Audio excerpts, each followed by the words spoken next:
Common Cause New Mexico is proposing a public financing campaign for Las Cruces that calls for matching small campaign donations.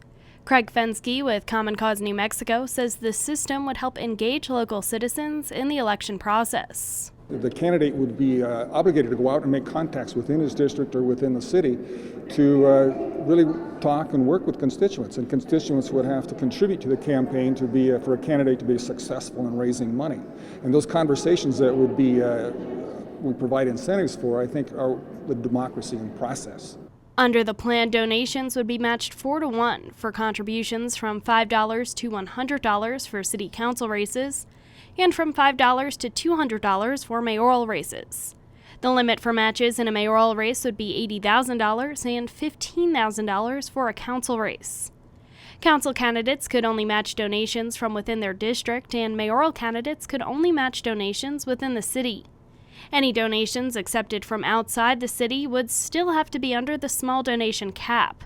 Candidates also would be unable to loan themselves money for the campaign and would be unable to accept money from businesses and organizations. Common Cause New Mexico is proposing the city set aside $2 per year for each resident in the city toward campaign finance, totaling about $200,000 a year. Nancy Baker, a retired government professor from NMSU, says research shows public campaign financing leads to better public participation in government. People get more engaged, and not only do you have more small donors participating, not just the big political action committees participating, but more small donors from high minority neighborhoods. So you're starting to energize part of the community that historically have not been the major donors in these really expensive city council races. And that's some really exciting things.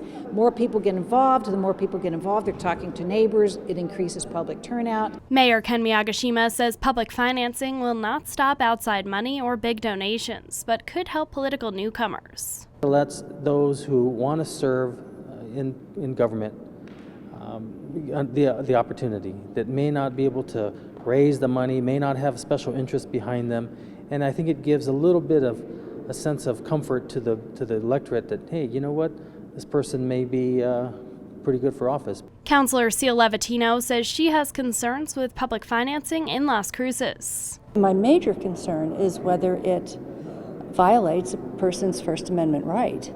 My votes affect everybody in the city, not just the people who live in my district. And I think it prevents people who don't live in my district from voicing their either support or non-support for me. Mayor Ken Miyagishima asked for the item to be placed on a future agenda for a vote. For KRWG, I'm Samantha Sonner.